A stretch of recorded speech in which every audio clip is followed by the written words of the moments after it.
queremos que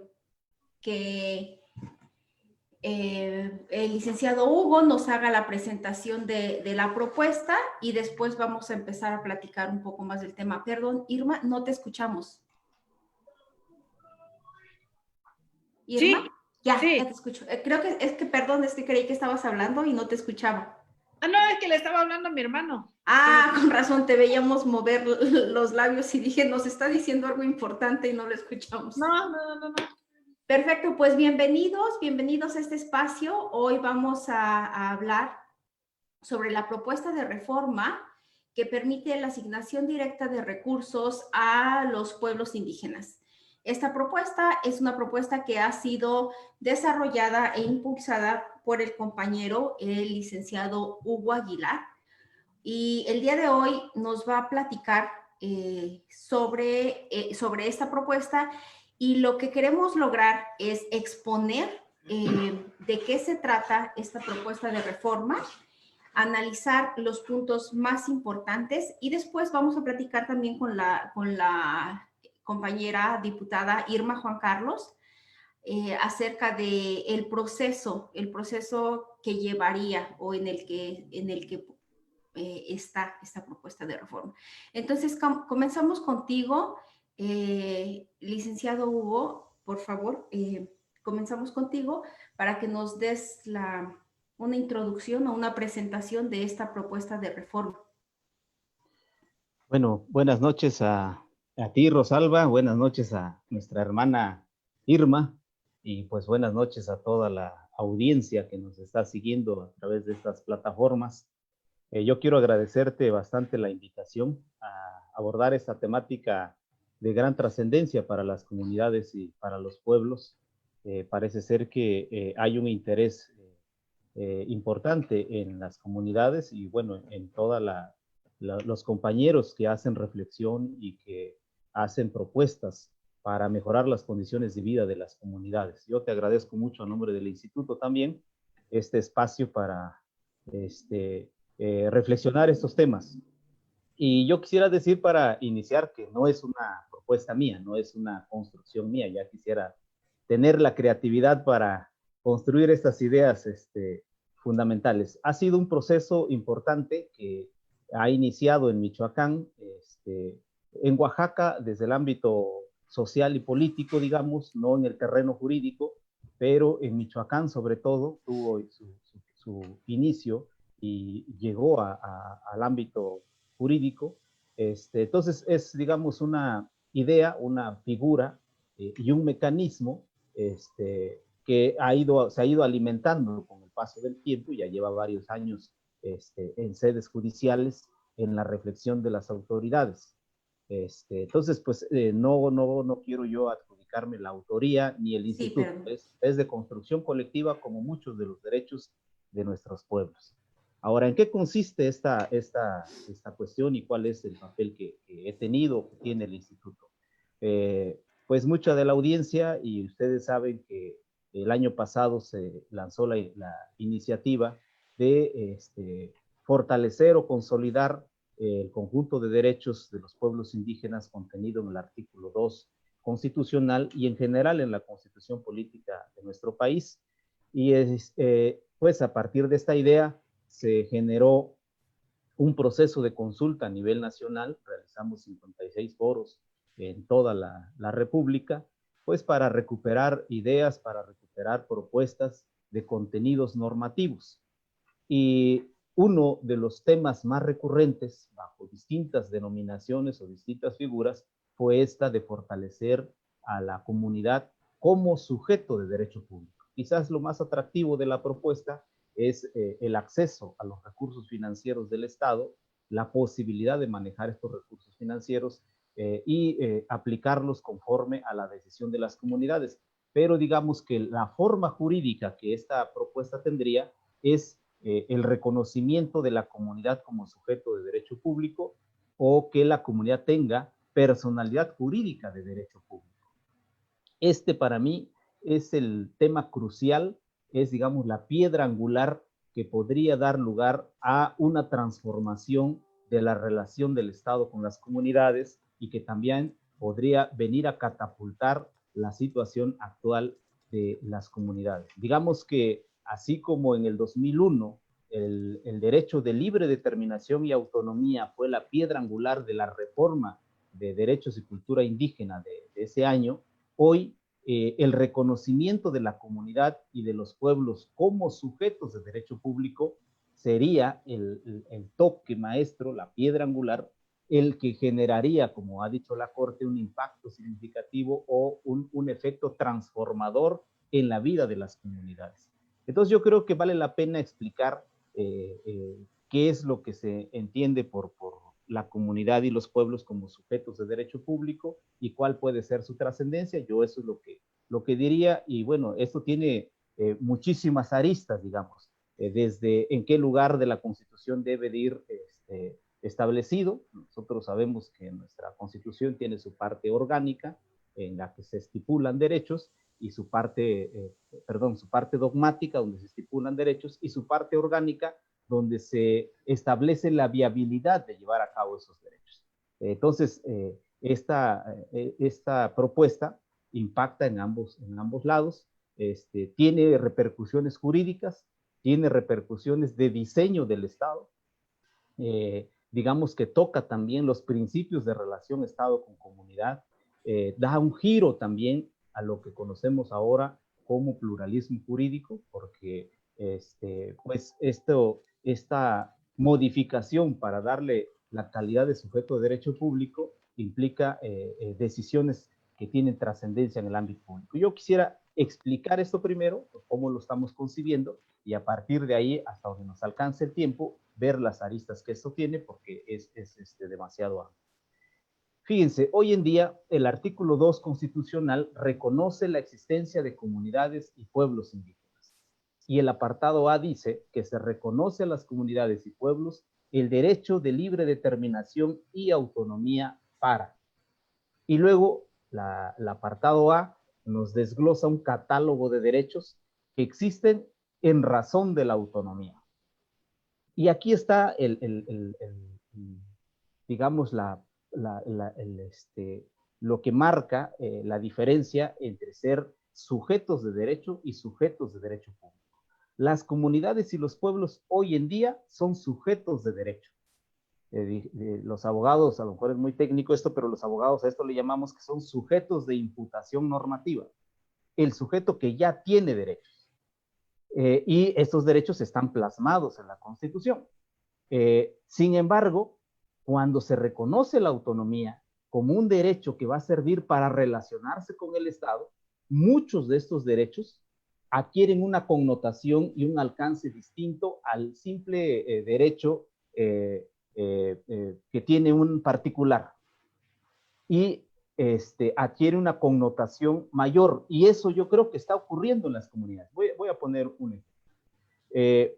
El catálogo de derechos dice que, pues, entre otras cosas, los pueblos y las comunidades indígenas tienen derecho a elegir a sus autoridades conforme a sus sistemas normativos. Ahí no está, al ejercitar este derecho que está en la fracción tercera del artículo 2, apartado A, cuando una comunidad, un pueblo se reúne, hace una asamblea, elige una autoridad, ahí está haciendo un acto público. Está generando efectos hacia terceros, efectos dentro de la comunidad, efectos hacia terceros, y sobre todo genera un acto que debe ser respetado por el Estado. El Estado de suyo, de entrada, tiene que reconocer validez jurídica. O sea, por un lado, entonces, es un sujeto que tiene derechos, que los puede ejercer, pero por otro lado, una vez ejercido ese derecho, tiene una implicación más allá del titular que lo ejerce, tiene una implicación en el ámbito del propio Estado. Y en esa medida, el derecho de libre determinación y autonomía provoca que estemos frente a derechos peculiares, porque son derechos que implican prerrogativas, pero también implican facultades y atribuciones en el marco del Estado mexicano.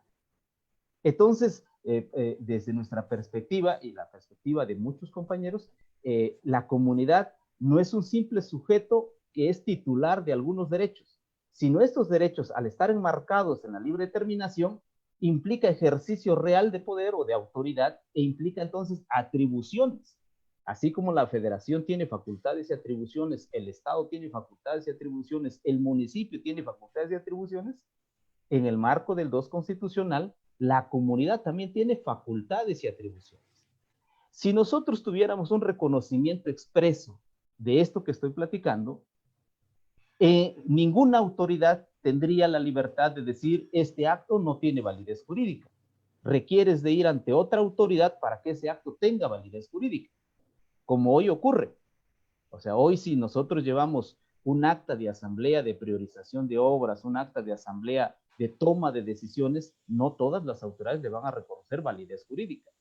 Incluso el acta de elección, que en Oaxaca tiene validez jurídica, en otros estados no tiene validez jurídica, ¿no? Entonces, el reconocimiento constitucional de la comunidad como sujeto de derecho público tendría una implicación trascendente. O sea, si nosotros ahora, en el marco del gobierno de la República, que está impulsando una transformación de la vida pública de nuestro país, la única forma que tendríamos para realmente hacer un giro, un cambio o consolidar los derechos que están en el artículo 2 es mediante este reconocimiento. Los hermanos en Michoacán, esto le llaman para realmente hacer cuarto nivel de gobierno. Aquí simplemente le llamamos autonomía comunitaria, en muchos lados se llama autonomía comunitaria, no es necesario, digamos, enunciarlo de otra manera. Para mí es de gran trascendencia. Si nosotros lo miramos desde el ámbito de la justicia, entonces lo que resuelva las autoridades comunitarias, lo que resuelva incluso el síndico, el alcalde, en el tema de justicia, serán verdaderas resoluciones jurisdiccionales y no requerirán que nadie más les dé un toque de validez. De suyo tendrán validez. Ahora, la parte esta que hoy nos trae aquí a la mesa tiene que ver con el tema de recursos.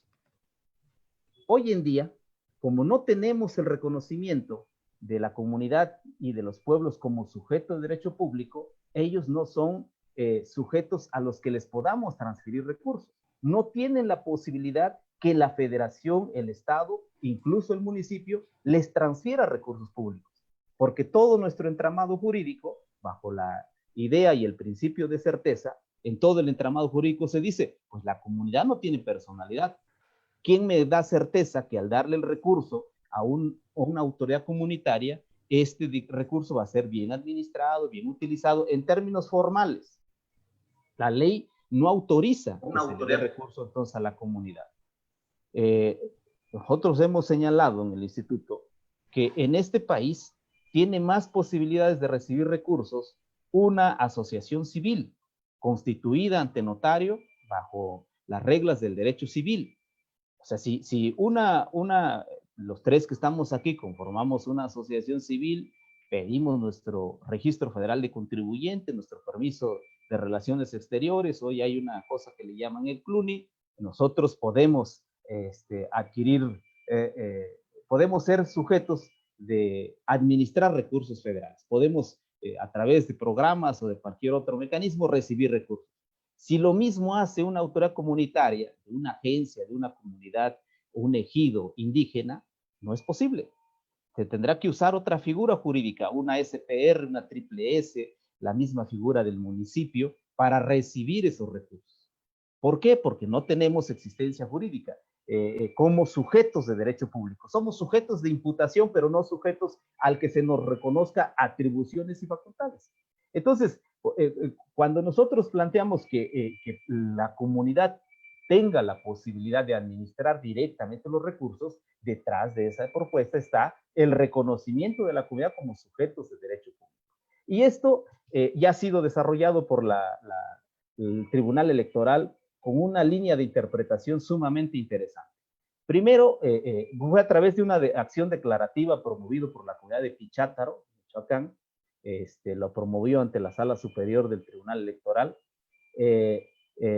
Interesante porque es un tema de recursos frente a una instancia que resuelve temas de ejercicio de derechos políticos electorales.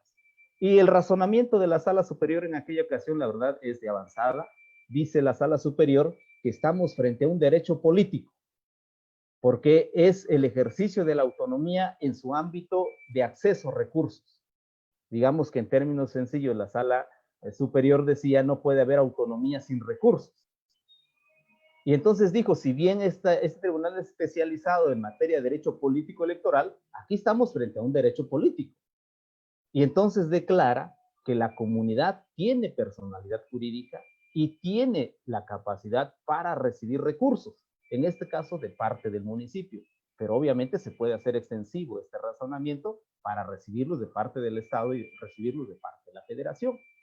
Y a partir de este precedente, comienza a multiplicarse la judicialización en sede de tribunales electorales para reclamar la asignación de recursos a comunidades indígenas de parte de los municipios.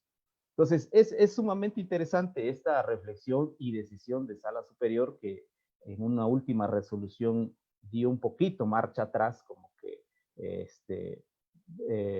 ya la implementación de esta interpretación se les complica porque, fíjense, hay muchísimas resoluciones emitidas por tribunales electorales que declaran que la agencia tiene derecho a recibir recursos, pero luego viene la necesidad de cuantificar cuántos recursos debe recibir. Y entonces ahí dice el Tribunal Electoral, ya ahí no me meto, porque es un asunto meramente administrativo.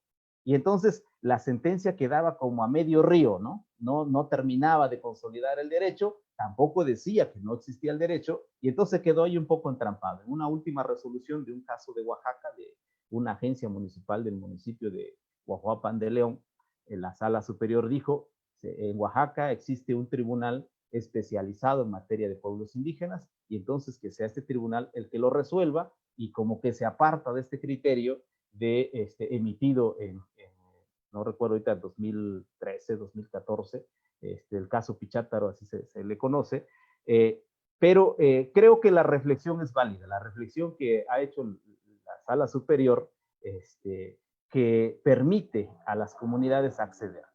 Entonces, esto es lo que tenemos enfrente. Yo no quisiera acaparar la palabra, pero solamente apuntar también que este planteamiento nos da para enfocarlo desde muchas aristas. Otra arista que podría yo enunciar ahorita rápidamente es que es curioso que un tema de recursos amparado en el derecho de libre determinación y autonomía no tenga una sede judicial específica ni un recurso específico. O sea, si nosotros revisamos a nivel federal, no hay una acción jurídica destinada a tutelar derechos de los pueblos indígenas. Y ahí podemos llevar una ruta de reflexión del vacío que tiene el país a nivel de instituciones y de procedimientos, y también cómo colmarlo a partir de una reforma constitucional. El instituto ha estado trabajando en varios de estos temas, 16 tópicos se sometieron a consulta, los 16 tópicos tienen ya una propuesta de consulta. Yo quiero insistir en que este tema de la comunidad como sujeto de derecho público constituye la parte medular de la propuesta que está construyendo, más bien que ya está construido, que estamos en la parte final por esto de la pandemia. Quizás ahorita, si hay oportunidad, explico un poco más la situación jurídica en la que está nuestra iniciativa construida con los pueblos, pero yo quisiera dejar ahí y a lo mejor intercambiar ahorita un poco más, pero espero haber sido un poco explícito en lo que estábamos trabajando en torno a esta temática. Muy bien, muchas gracias por la explicación.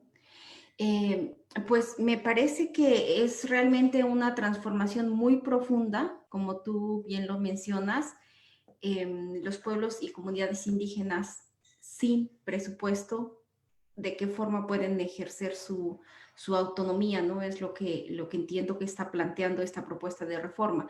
Ahora, me gustaría darle la palabra a la diputada Irma Juan Carlos para conocer su perspectiva de este proceso.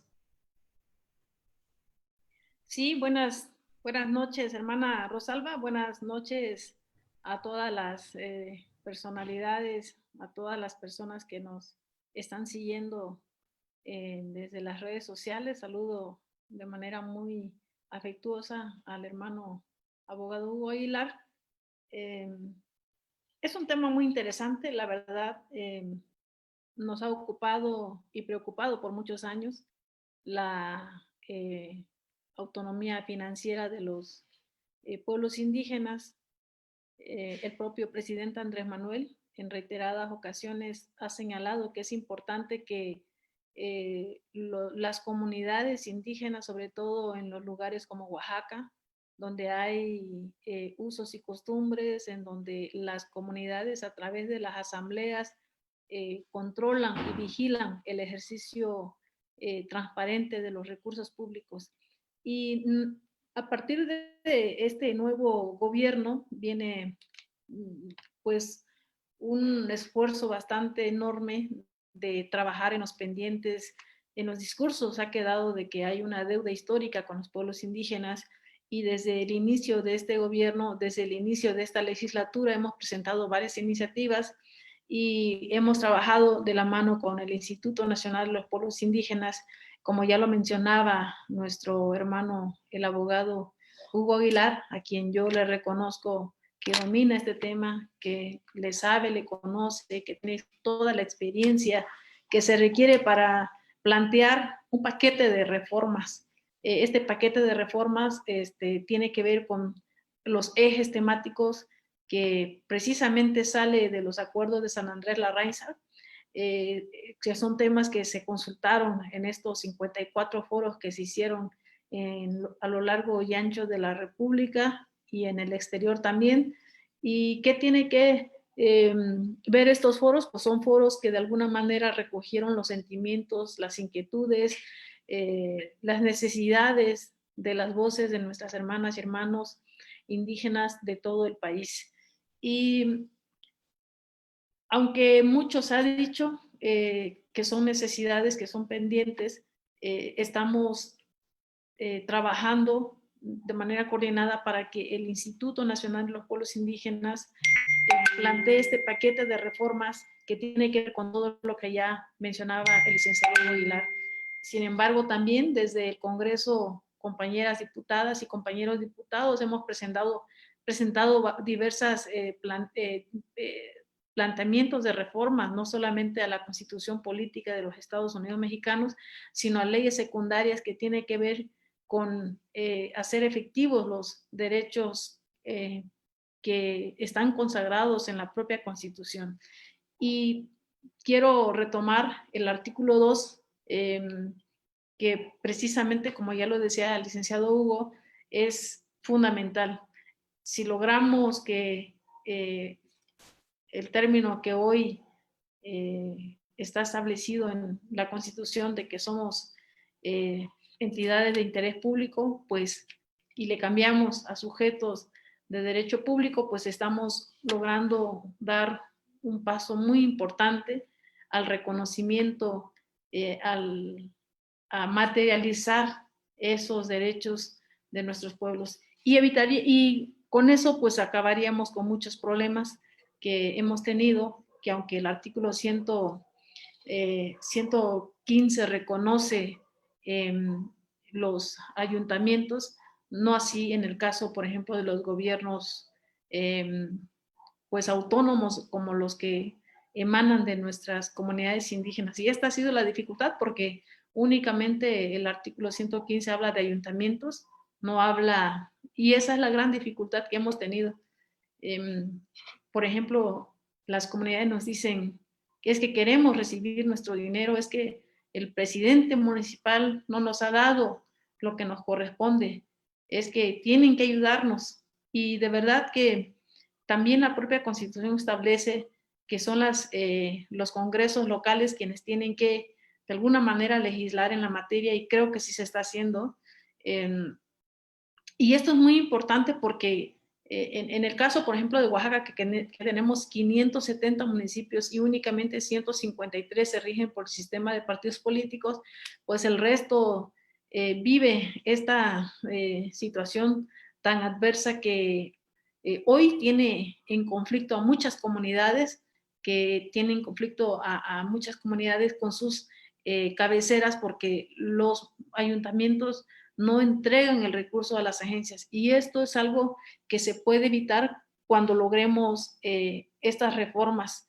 Y por eso quiero aplaudir, quiero de alguna manera reconocer este trabajo que está haciendo el INPI, porque en la ley que crea el Instituto Nacional de los Pueblos Indígenas que nosotros construimos de la mano con nuestro gobierno y que se aprobó en esta legislatura y que se dictaminó en la Comisión de Pueblos Indígenas, se le da todas las atribuciones y todas las facultades al INPI para que de alguna manera nos plantee las reformas que se requiere en materia de derechos de pueblos indígenas. Y quiero aplaudir esta iniciativa de ya trabajar este paquete de reformas, que son reformas muy necesarias, porque esto nos ayudaría no solamente a evitar conflictos en las comunidades, sino que también pues estaríamos resolviendo, estaríamos de alguna manera estaríamos atendiendo la deuda histórica que muchos han dicho en el discurso, pero que en los hechos ha quedado pendiente. Y por eso yo coincido con la hermana Irma Pineda cuando señala que si todo se va a quedar en el discurso, si todo lo queda como un catálogo de buenas intenciones y no se materializa esto que estamos queriendo hacer, pues quedaríamos nuevamente todo en una buena intención y en un buen discurso. Y por eso quiero celebrar este tipo de foros, porque nos permite también informar a la sociedad, nos permite también llegar a nuestras hermanas y hermanos y decirles lo que estamos haciendo. Que a pesar de la pandemia, a pesar de toda la situación adversa que vive nuestro país en materia de economía, en materia de salud, en materia de educación, en materia de infraestructura, de comunicación, de derechos, estamos trabajando porque no podemos desaprovechar esta oportunidad que la vida nos da. Y por eso quiero decirle al hermano Hugo Aguilar que va a contar, el INPI va a contar siempre con el apoyo de esta legislatura, de la Comisión de Pueblos Indígenas, porque en sí, una vez que recibamos este paquete de propuestas de reforma, pues inicia ahí el proceso legislativo que, pues ahora sí que, nuevamente lo vuelvo a decir, inicia con la inscripción de cada una de las iniciativas para que una vez que se turne comisiones, entra al análisis, a la discusión y a la aprobación en comisiones para que después pase al pleno, y eso nos llevaría un tiempo que no quisiéramos también poner en riesgo la aprobación. Hoy tenemos una mayoría no calificada, pero sí una mayoría simple que nos permite de alguna manera trabajar y lograr esa mayoría calificada que se requiere para una reforma constitucional. Y sobre el tema de un cuarto nivel, me parece importante lo que comenta el abogado Hugo, pero eso hay que decirlo, sería muy interesante, muy importante, impactaría de manera muy positiva en nuestros pueblos y, como digo, saldaríamos una de las deudas históricas que tiene el Estado mexicano con los pueblos indígenas. Sin embargo, hay otras formas también de, si habláramos, por ejemplo, solamente de que los pueblos reciban pues un recurso, si habláramos solamente de un tema de recursos, pues lo resolveríamos con a lo mejor enmendar algunas leyes, como por ejemplo la Ley Federal de Presupuesto y Responsabilidad Hacendaria, la Ley de Coordinación Fiscal, la Ley de Planeación, pero no se trata de buscar soluciones fáciles o someras. Se trata de atender un problema de fondo, de raíz, y esto significa que estaríamos impulsando reformas a la Constitución que permita que nuestros pueblos realmente sean autónomos, como lo dice el artículo 2, que nos permita que nuestros pueblos realmente decidan por sí mismos cómo quieren vivir la vida, cómo quieren tomar sus propias decisiones, porque si bien la Constitución sí lo establece, pero en la práctica tenemos estas dificultades, tenemos estos problemas que en el artículo 115 no se reconoce, por ejemplo, los gobiernos comunitarios o los gobiernos autónomos, únicamente reconoce ayuntamientos, y esto es lo que nos ha traído el problema con nuestras hermanas y hermanos cuando nos llegan y nos dicen, es que tenemos problema con nuestro municipio porque no nos han dado el recurso que nos corresponde. Entonces, yo creo que esto es importante, es un paso importante, y quiero celebrar, como vuelvo a decir, esta iniciativa del INPI de haber realizado los 54 foros. También nosotros estuvimos apoyando, estuvimos acompañando, por eso estamos muy enterados de lo que hace el instituto, y decirle una vez más al hermano Adelfo Regino que cuenta siempre con el Congreso de la Unión, con la Comisión de Pueblos Indígenas, para dar pues entrada a este planteamiento de reformas, no solamente a la Constitución, sino a leyes secundarias, para atender, como vuelvo a decir, esta deuda histórica que el Estado mexicano tiene con nuestros pueblos indígenas, y que hoy nuestro presidente Andrés Manuel López Obrador ha dicho, por el bien de todos, primero los pobres, primero los indígenas, primero los más olvidados, y hoy creo que somos congruentes al hacer este planteamiento de ese tipo de reformas, porque, como vuelvo a decir, atendería de manera profunda, atacaría el problema hasta la raíz si logramos estos cambios como lo propone el INPI en la voz del hermano Hugo Aguilar. Es cuanto, y agradezco y saludo cordialmente a todas y a todos. Muchas gracias, diputada. Pues me quiero invitar, antes de pasar al siguiente tema, quiero invitarlos a que le den like a la página de Foro Indígena. Foro Indígena es un espacio que está creado para este tipo de diálogos, que, como estamos viendo, es muy importante, así que por favor denle like y compartan el contenido. Ahora, siguiendo en la línea de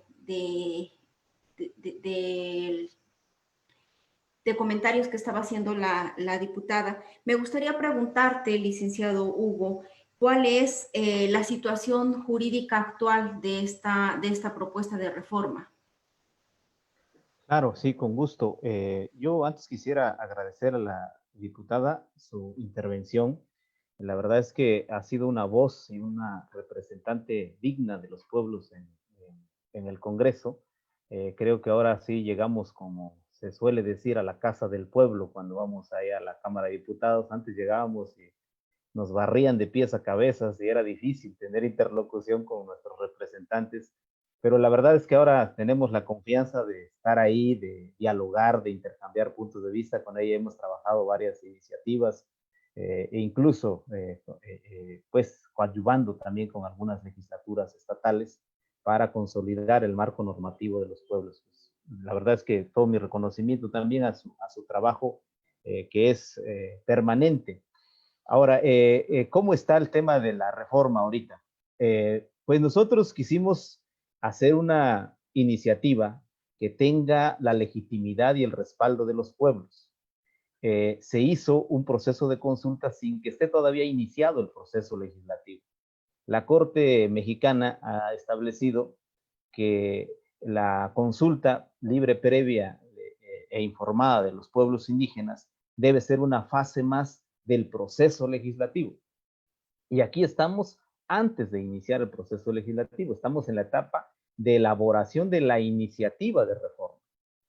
Pero aún para eso, nosotros no creímos que tenemos el conocimiento de la realidad mexicana, ni tenemos aquí la bola de cristal que nos pueda indicar qué necesitamos en este momento, y por esa razón echamos a andar este proceso de consulta. Establecimos un protocolo en el que se señaló cuántos foros se iban a realizar, qué temáticas se iba a consultar, cuál era el alcance de la consulta y cómo íbamos a trabajar los resultados. Se desahogó ya la mayor parte de este proceso, pero dentro de nuestro propio protocolo se establece que debemos de devolver a las comunidades o a sus representantes el resultado de los foros.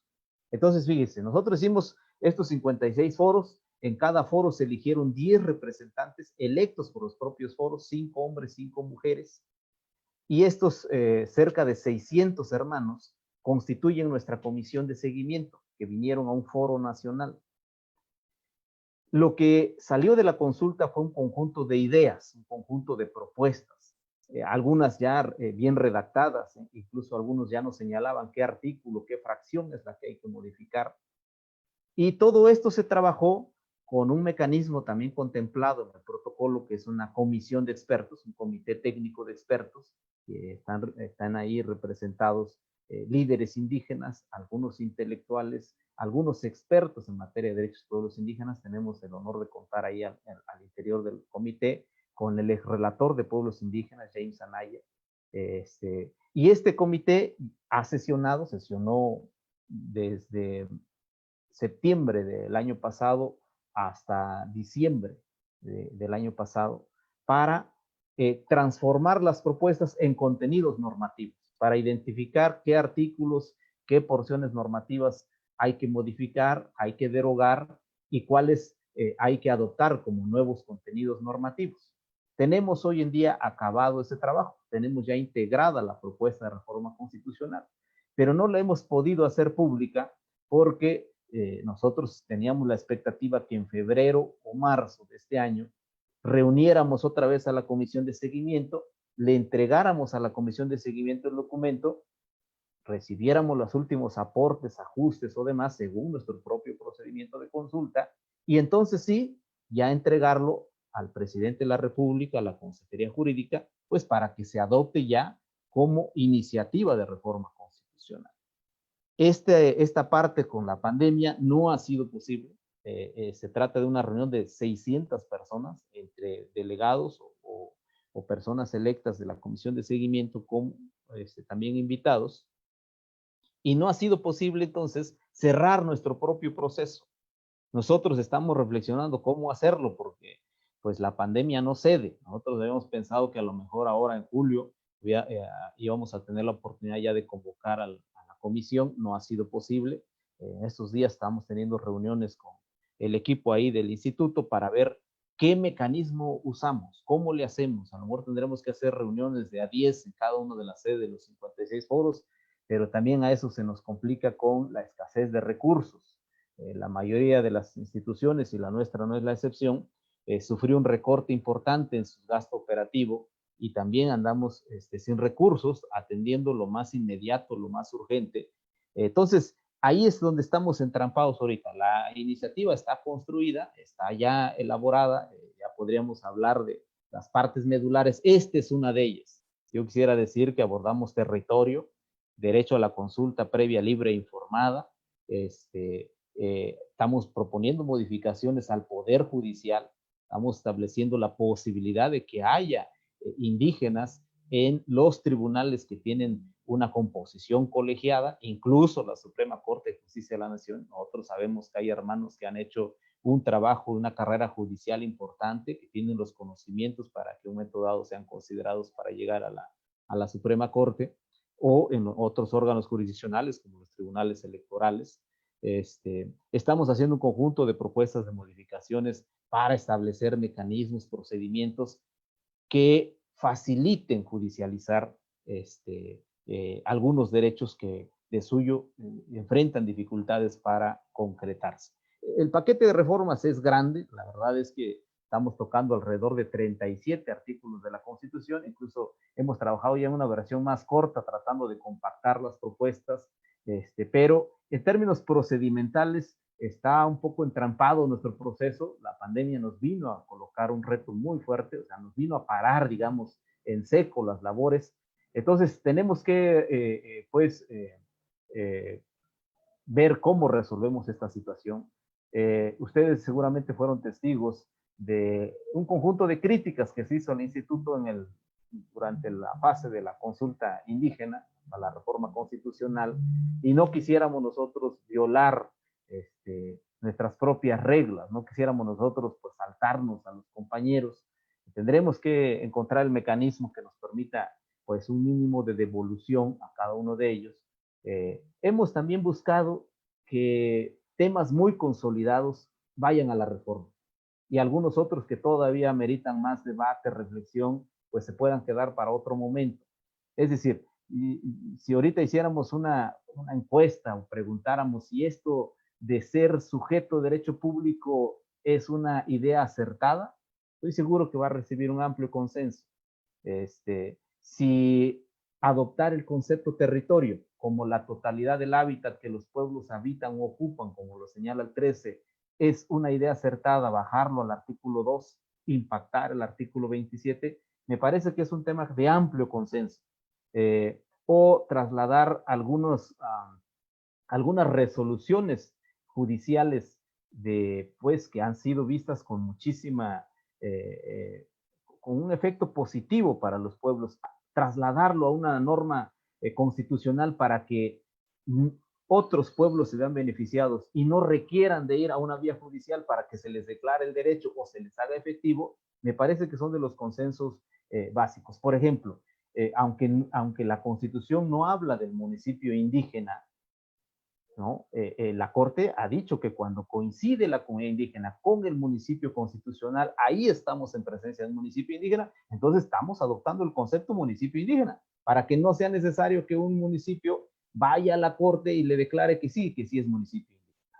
Entonces, hemos buscado que los consensos que ya están sobre la mesa, ya están cantados, por ahí un hermano abogado brillante nos decía, es que ya no se requiere discutir más, ya sabemos los puntos que hay que llevar a la Constitución y los temas que los pueblos demandan a gritos y que si estuvieran hoy en la Constitución nos resolverían muchos aspectos prácticos. Entonces, ese es el punto al que hemos llegado, tener los más amplios consensos, pero no queremos, la verdad no queremos saltarnos nuestro propio procedimiento y entonces por eso es que estamos detenidos. Nosotros esperamos resolver esta situación procedimental en los siguientes días y presentarle el documento ya al presidente de la República durante el mes de agosto para que al inicio del siguiente periodo de sesiones el documento esté ya en manos del Congreso y ahí pues vamos a agradecerle todo el apoyo a la diputada Irma porque sin duda la Comisión de Pueblos Indígenas va a tomar participación en la dictaminación de esta propuesta de reforma constitucional. Entonces, ese es el estatus en el que está. Y yo quisiera, pues, dirigirme también a todas las autoridades, todos los interesados, nuestros hermanos del movimiento indígena, de la red de abogados indígenas, de la red indígena a nivel nacional,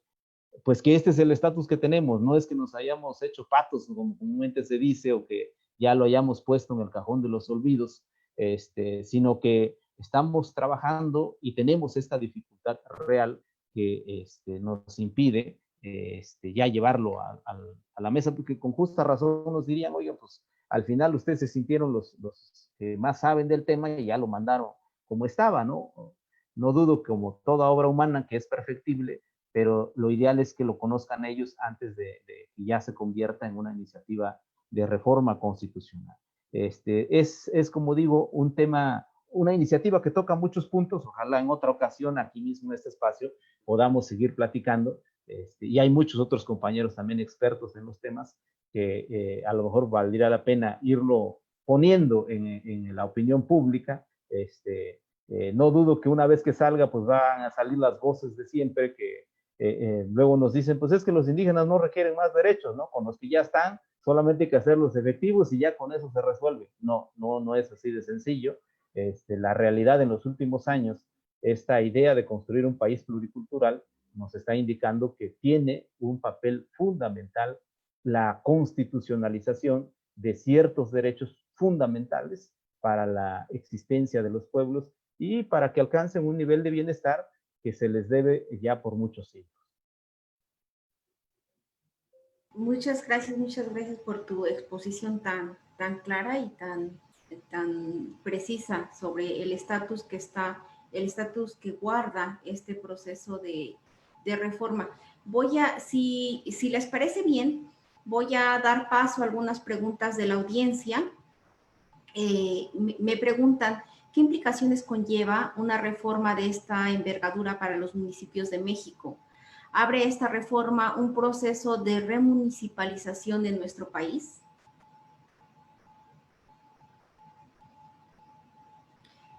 No sé si les gustaría comenzar, voy a comenzar con esta, creo que esta y la que sigue van muy ad hoc, así que voy a leer la siguiente también. Se va a proponer como a los ayuntamientos municipales una estructura gubernamental en las comunidades indígenas. ¿Qué institución se va a encargar de administrar, vigilar, fiscalizar los recursos de las comunidades y los pueblos indígenas?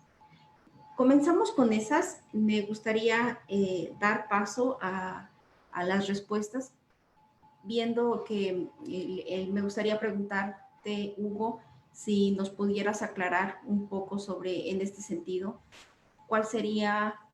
qué es lo que se está planteando con esta reforma en torno a estas preguntas. Muy interesantes las preguntas. Yo agradezco al público que nos está siguiendo que lo planteen. Primero, podemos invertir la primera pregunta. ¿Qué implicaciones tendría esta reforma si implicaría remunicipalizar el país? Yo invertiría la pregunta y diría, ¿por qué el municipio, la federación y el Estado no han tenido pertinencia cultural con los pueblos? Lo único que vamos a hacer es darle pertinencia cultural al Estado mexicano. Entonces implica una pregunta inversa, es decir, la presencia de las comunidades y de los pueblos indígenas tiene que estar reflejada en el funcionamiento del Estado, la federación, los municipios. Ese yo creo que es la temática. No necesariamente hay que remunicipalizar. Yo creo que sería bienvenido una remunicipalización. Sobre todo a los hermanos del norte les vendría excelente.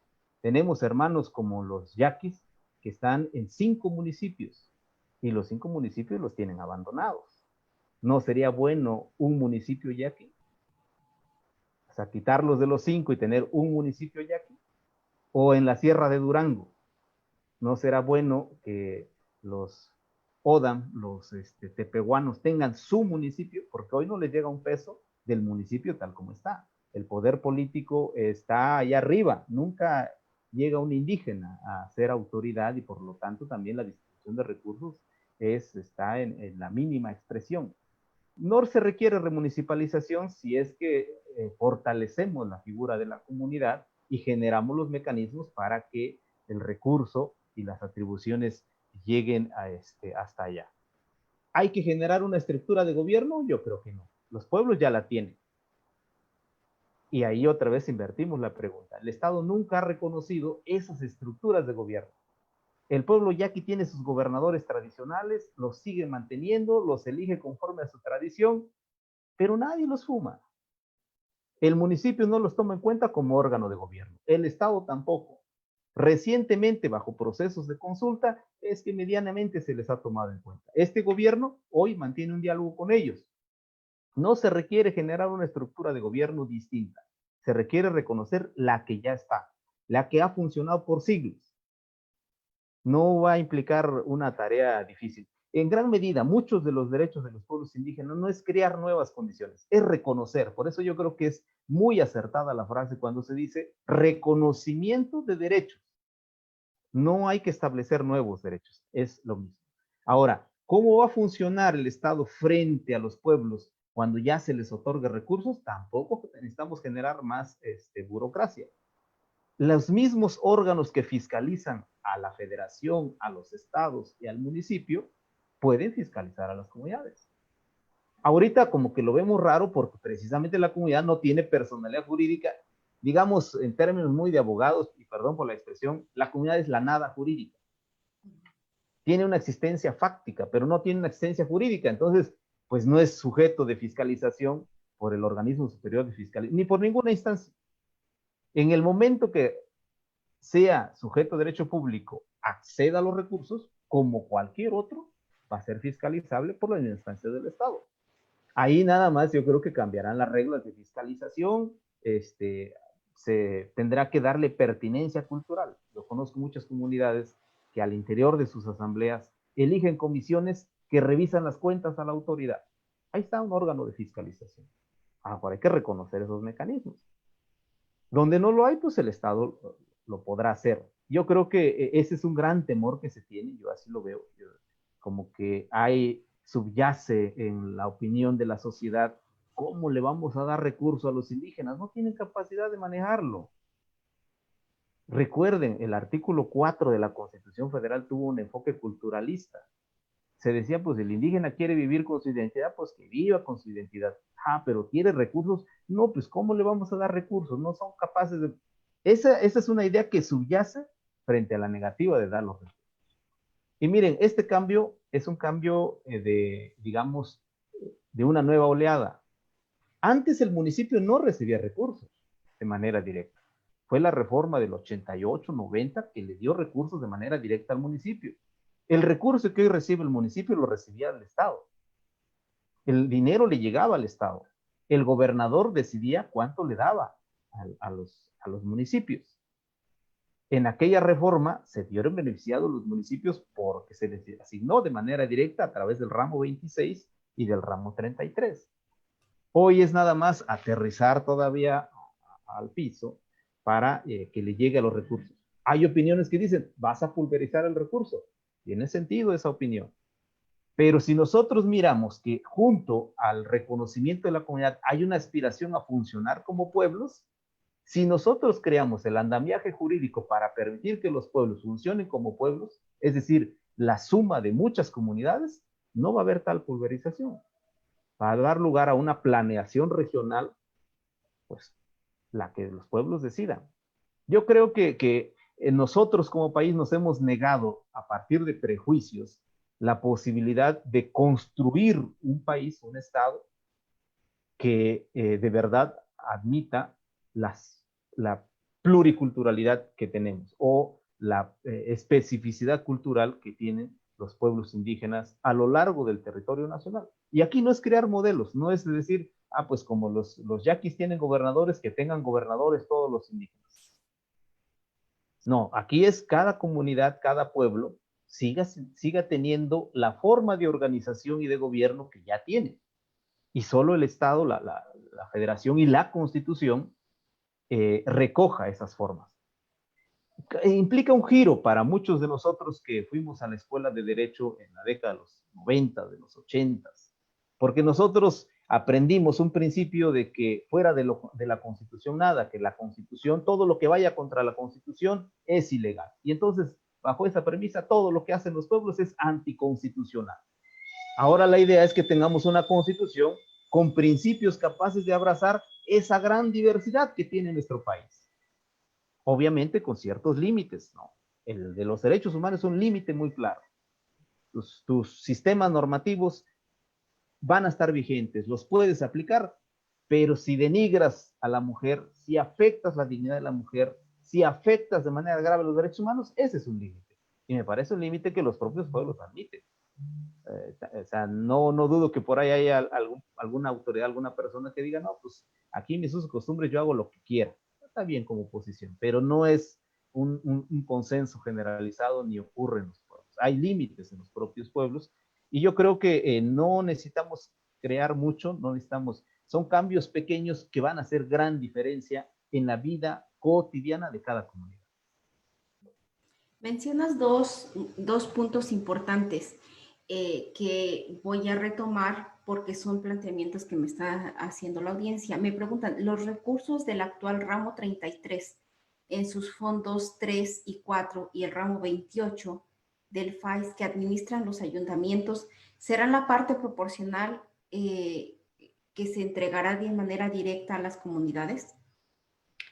Creo que ahí y bueno, la siguiente pregunta que mencionan, la experiencia indica que dotar recursos públicos a los pueblos indígenas necesariamente los llevará a una lucha de poder. Estaremos en un proceso para borrar el servicio a la comunidad, la armonía comunitaria. Creo que esta pregunta de la experiencia indica que dotarlo de recursos públicos creo que ya la contestas en el sentido de hay un estigma de los pueblos indígenas no se pueden administrar y por eso no les vamos a dar recursos, ¿no? Pero creo que la que sí valdría la pena retomar es esta en relación a cómo se administraría el ramo los fondos del ramo 33 y del ramo 28. Hoy en día estos ramos, bueno, estamos sobre estos ramos porque son los más cercanos y sobre ellos se han pronunciado los tribunales, pero no serían los únicos. Hay muchos otros ramos que pueden, al que se puede acceder este, por parte de las comunidades y los pueblos. Pero este en especial, miren, ya hay fórmulas por el cual se asigna al municipio y ahí muere. O sea, el municipio obtiene el monto en ramo 28 y ramo 33, entre otros criterios, por el número de población. Y en ese número están los indígenas.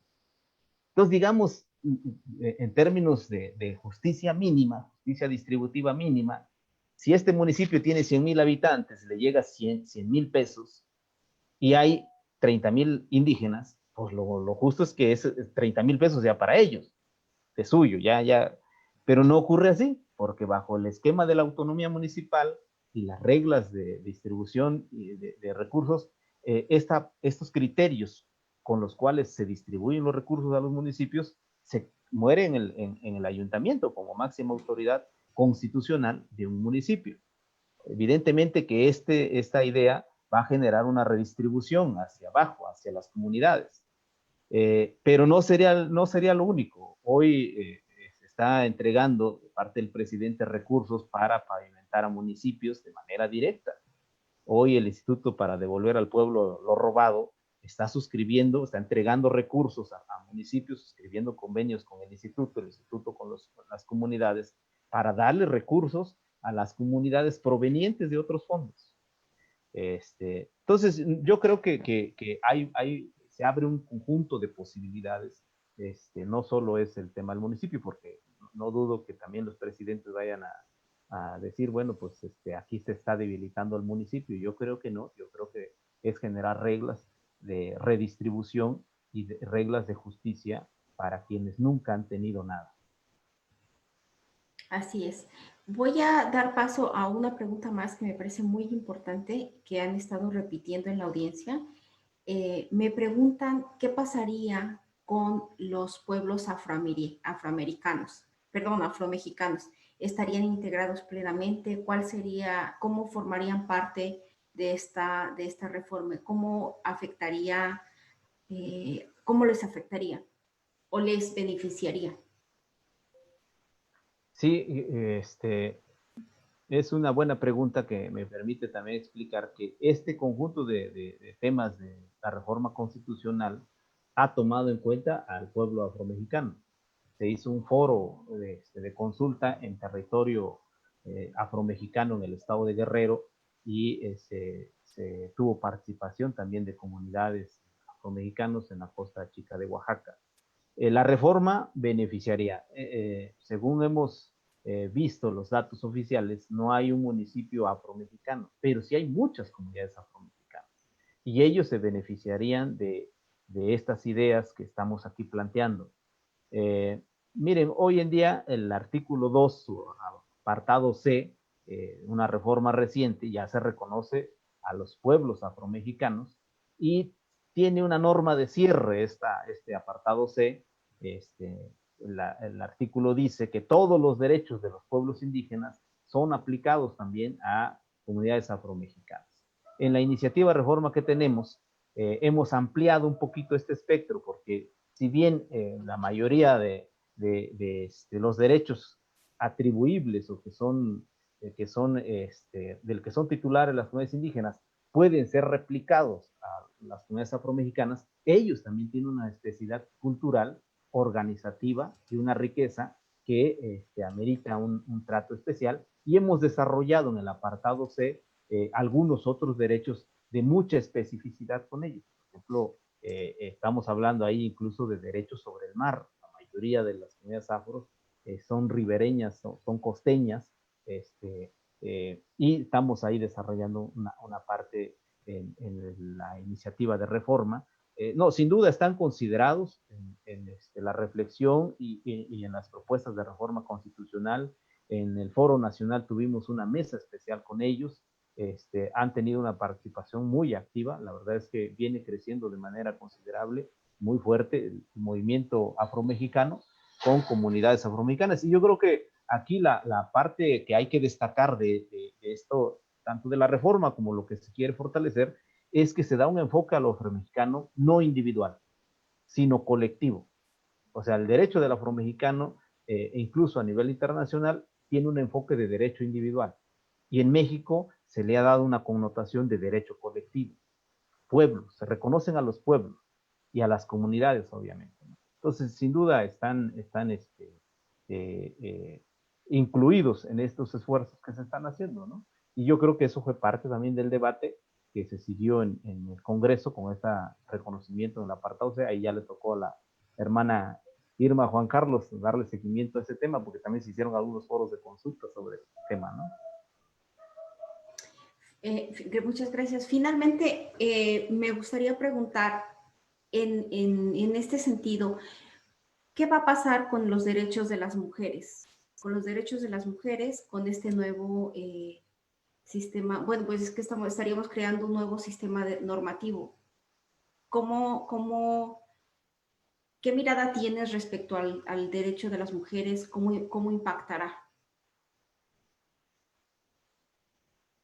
Sí, creo que aquí sí también va a ser importante escuchar a la diputada. Pero miren, nosotros hemos hecho una reflexión importante sobre el tema y están incluidas. Nosotros tenemos un apartado especial en la reforma, ya lo verán ahora que se haga pública, sobre derechos de las mujeres indígenas, también derechos de los jóvenes, de la niñez. Hemos considerado esta parte. La reflexión yo creo que parte más o menos así. El punto medular en este asunto es en qué momento se distingue el derecho de las mujeres en general con el derecho de las mujeres indígenas. ¿Cuál va a ser el aspecto medular? Porque sin duda muchos de estos derechos colectivos también las comparten las compañeras. El derecho al territorio, el derecho a la consulta, el derecho a un sistema normativo, los límites al sistema normativo, pues las hermanas, al ser parte de una comunidad, comparten de los beneficios o perjuicios de que no estén plenamente reconocidos estos derechos de naturaleza colectiva. Pero también reconocemos que en medio de las dificultades que genera la marginación, la pobreza y la injusticia, quienes más viven estas circunstancias son las mujeres y requieren una atención especial, no una atención, derechos específicos en el marco del Estado, en el marco de la federación, en el marco del municipio y en el marco de la propia comunidad. Entonces, se sientan las bases para que esto así sea. O sea, hay que reconocer que dentro de las comunidades existen algunos espacios que deben de ser abiertos con mayor fuerza o con mayor eficacia a las mujeres. Hay espacios que ya los ocupan, pero normalmente son espacios que no tienen una visibilidad pública, que no tienen un efecto de reconocimiento público de las hermanas. Entonces, aquí se trata que también participen en la asamblea, que ejerzan cargos, que administren recursos.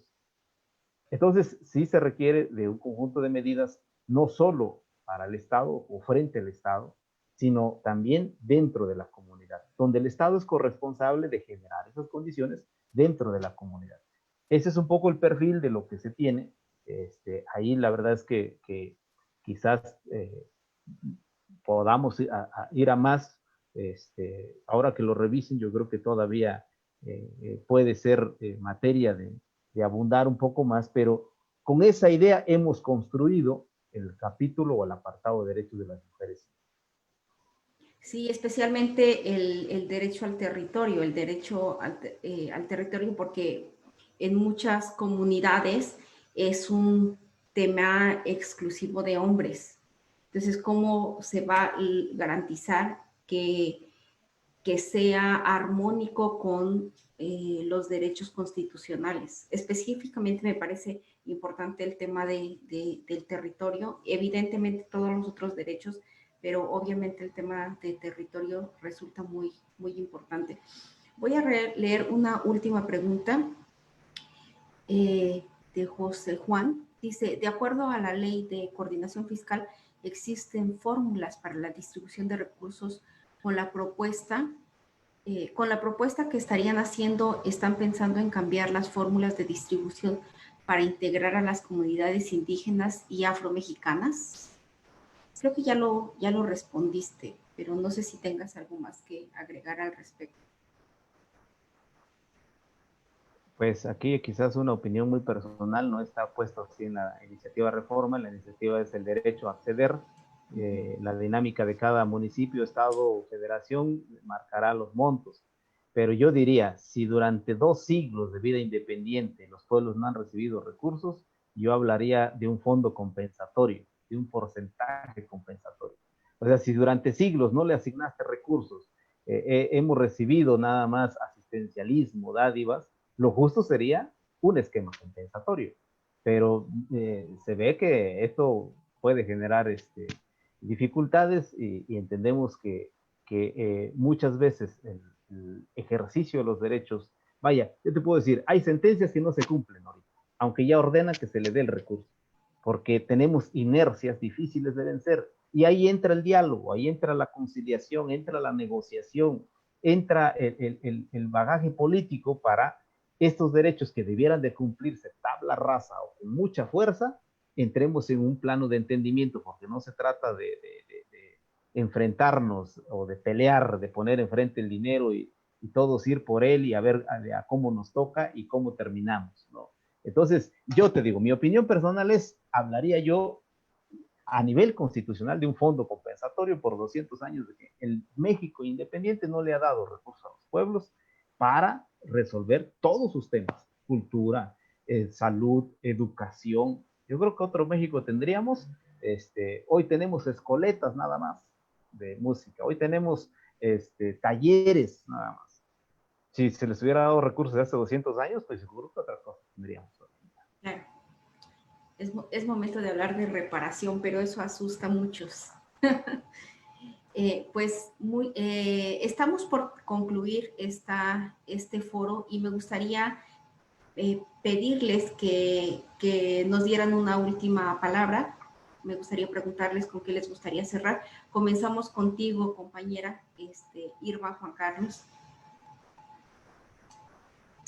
Perdón, diputada Irma Juan Carlos, yo te tuteo. ¿Sí me escuchas? Creo que no estamos teniendo no está teniendo buena conexión. Si quieres, a ver, no la escucho, la estábamos viendo muy bien y de pronto como que su micrófono no se escucha.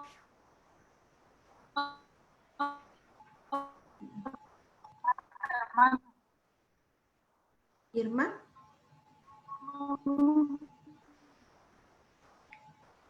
No, se tuvo que, creo que ahí está. ¿Ya me escuchan? Ya te escuchamos. Sí. Mi señal es un poco mala. Sí. Bueno, la verdad es un tema muy interesante, muy amplio, y yo quería aprovechar para que el licenciado Hugo, que domina mucho estos temas, pues pudiera también, y tiene una gran facilidad para explicar estas cuestiones jurídicas. Es muy práctico, pero yo quiero comentar algunas cosas que me parece también muy importantes. ¿Cuánto tiempo tengo? Oh, tú tienes tiempo. Bueno. No estamos en TV Azteca, así que tú tienes tiempo. Bueno, antes que nada, sí reconocer que efectivamente el INPI está haciendo bien las cosas, como ya lo dijo el licenciado Hugo, no se están haciendo patos. Quiero retomar todo esto porque me parece importante que las personas que nos escuchan sepan por qué estamos un poco ahí con estos pendientes. Resulta que la OIT 169 establece que los pueblos indígenas deben de ser consultados cuando el Estado desee implementar medidas legislativas o administrativas susceptibles de afectarles. Y en ese momento es cuando el INPI dice, yo quiero hacer propuestas de reforma, pero yo no puedo ir y proponer reformas que me nazcan a mí sin antes consultar a las comunidades. En el caso, por ejemplo, de la Comisión de Pueblos Indígenas, que tiene 5 iniciativas para crear la ley de consulta indígena, no podemos, por ejemplo, decir, dictaminamos en comisiones, pasamos al pleno, se vota y ya tenemos la ley de consulta indígena. Y ya tenemos lo que muchos líderes indígenas y abogados indígenas, como ya lo dijo también el licenciado Hugo, pues ya lo hemos discutido muchos años, ¿no? ¿Y para qué vas a consultar algo que ya está más que consultado? E incluso algo que lo exigen las comunidades. El problema jurídico, si nosotros vamos directo a comisiones y de ahí nos vamos al pleno a votar esto, pues tiene debilidades jurídicas que al rato es impugnable y al rato, lejos de hacer las cosas bien, las estamos haciendo mal y nos pueden decir que somos o tenemos malas intenciones o queremos seguir engañando a la gente o es que la prisa nos ganó y quisimos hacer las cosas bien, pero con deficiencias. Entonces, sí, explicar esto, porque es importante que la gente nos ayude también a informar, ¿no?, a las comunidades que estamos trabajando, que no se puede avanzar, como dijera el licenciado también, no es así de fácil. Necesitamos hacer las cosas bien y eso implica seguir, pues, de alguna manera los procedimientos que debemos de seguir.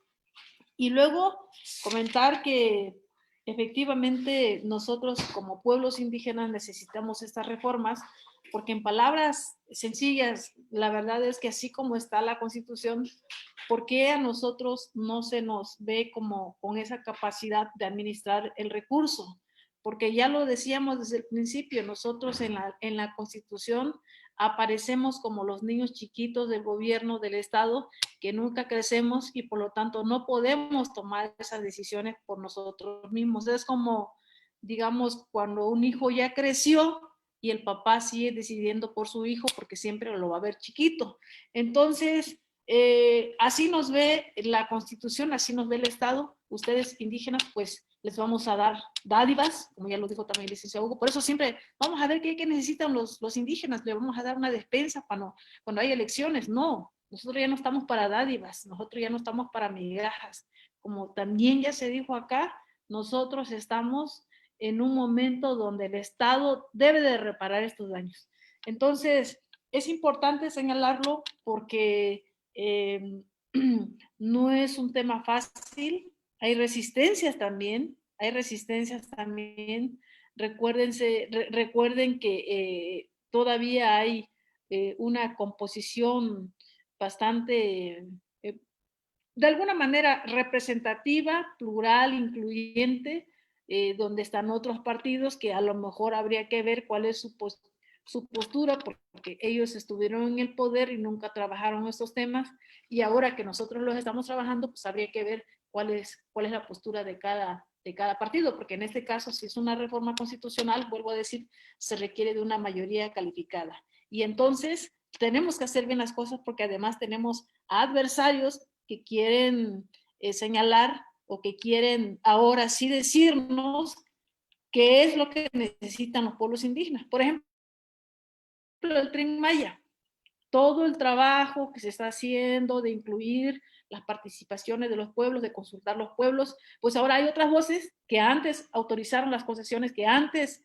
dieron los permisos para explotar ríos, cerros, bosques, minas. Ahora sí dicen que ahora sí hay que tomar en cuenta a los pueblos indígenas, cuando en su momento fueron quienes, bueno, son los culpables de los múltiples problemas sociales que tenemos en México. Entonces, habría que decirlo, tenemos una gran oportunidad para trabajar esto y lo queremos hacer bien. Eso es lo que quería decir sobre este tema. Sobre las otras preguntas que plantearon, si afecta a los pueblos, si hay una remunicipalización, no haríamos algo que estaría afectando a la gente, jamás. O sea, todo lo que se está planteando es para ayudar, vuelvo a decirlo, para saldar esa deuda histórica que el Estado mexicano tiene con los grupos excluidos. ¿Quiénes somos los grupos excluidos?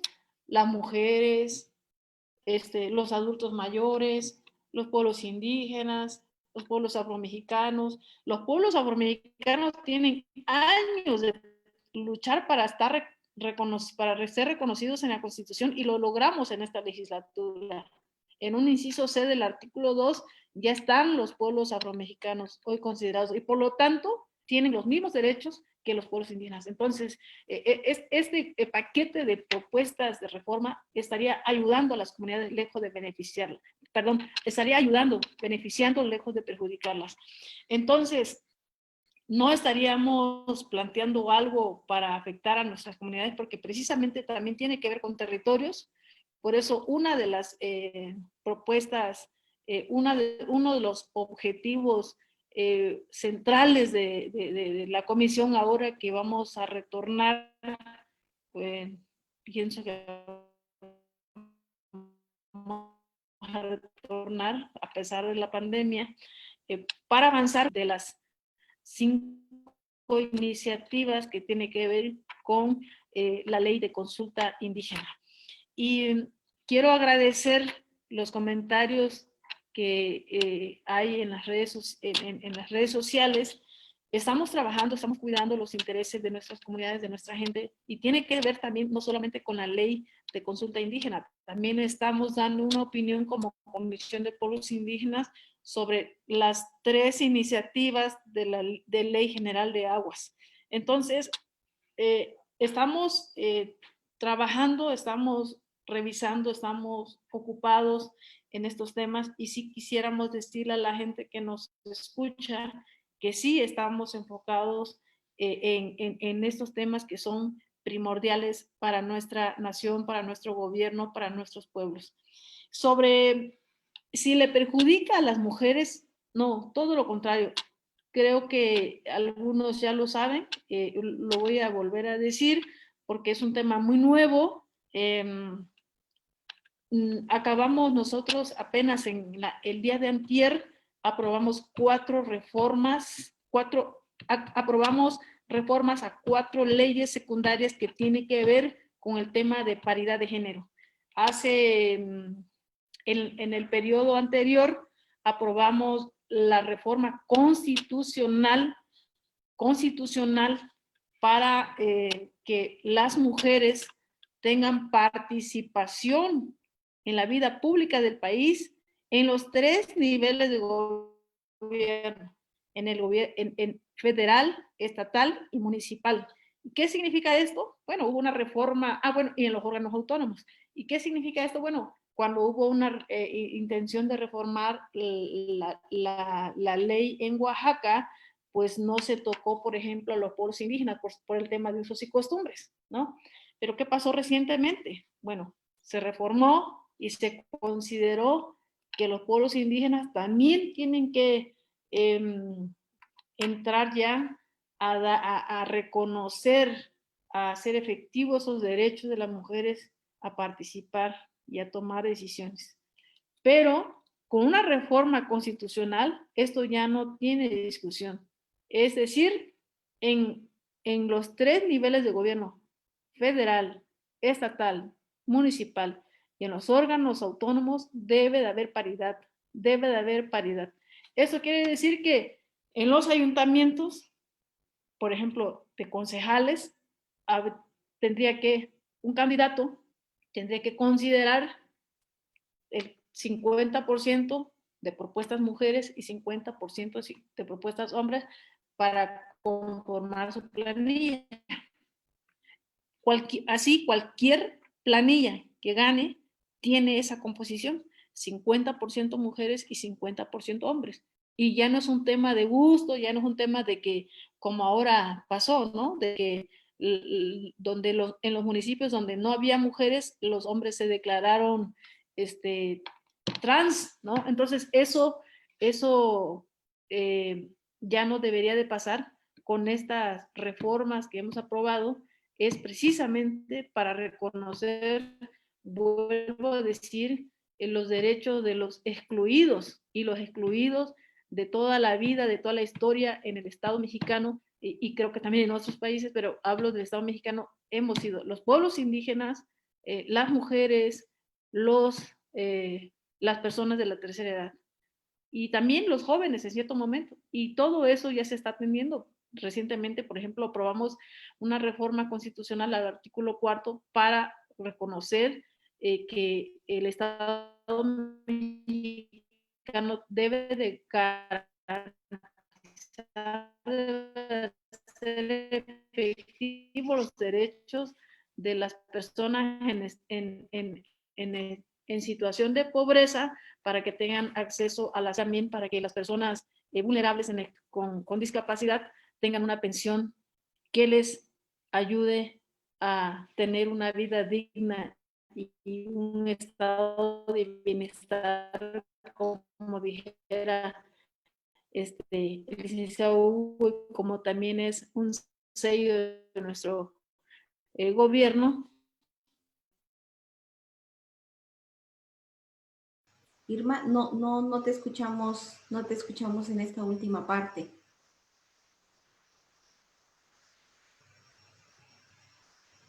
Bueno, creo que vamos a esperar a que, creo que reinicie. No sé, me gustaría nada más ver en general, y me parece que los está regresando.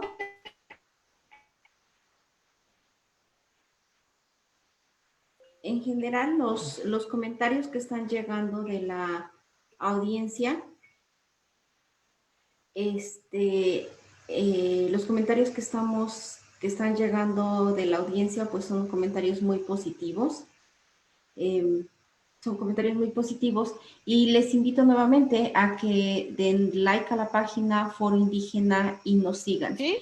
Irma, te perdimos por un momento, entonces mientras estaba comentando, ¿me escuchas ya?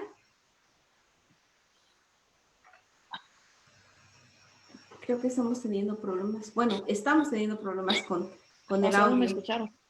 No te escuchamos, nos quedamos en las reformas que hicieron en relación al artículo 4 constitucional. Hasta ahí nos quedamos.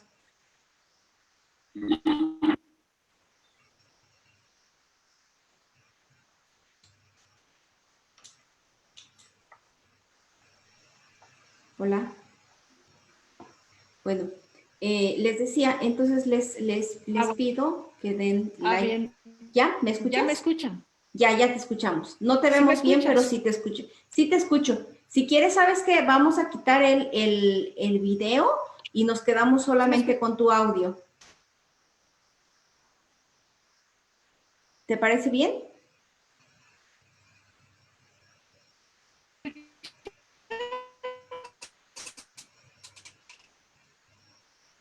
Como les decía, por favor denle like a la página Foro Indígena y nos vamos a tener un evento el día de mañana que es una presentación del libro de la compañera Ruby Huerta.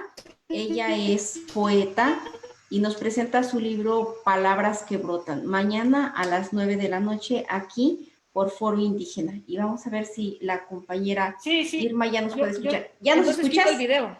Ya, estamos bien. Ya te escucho. Ya, entonces, por favor, continúa con lo que nos estabas comentando. Sí, yo sí les escucho, pero no te escucho. Muy bien. Bueno, yo decía que para nada vamos a legislar para afectar derechos ni de mujeres, ni de hombres, ni de comunidades, mucho menos de grupos vulnerables, como en este caso de las personas con discapacidad o las personas de la tercera edad. Prueba de ello es que reformamos, también envió el presidente Andrés Manuel, para que el Estado mexicano se obligue a garantizar una pensión a los adultos mayores y el derecho a la educación y el derecho a la salud a las personas en condiciones de pobreza. Y recientemente todas las reformas que hemos hecho, que hemos aprobado, que el presidente ha enviado al Congreso, ha sido para proteger a los grupos vulnerables, ha sido para reconocer esos derechos. Y es una gran discusión que hay, porque las personas que estaban acostumbradas a hacer, a hacer política al viejo estilo, pues siempre tienen argumentos como que por qué el gobierno debe de ser populista o por qué el gobierno debe de tirar el dinero cuando lo puede invertir para que las empresas generen empleo. Entonces, hay muchos, estamos trabajando a contracorriente porque vuelvo a decir, la, para hacer una reforma constitucional se requiere de una mayoría calificada que no la tenemos. La mayoría que tenemos, sí tenemos una mayoría simple que únicamente nos sirve para aprobar leyes secundarias. Sin embargo, se está haciendo todo el esfuerzo para que todas las reformas constitucionales se aprueben. Entonces, yo nada más quiero concluir diciéndole a nuestra audiencia que estamos trabajando siempre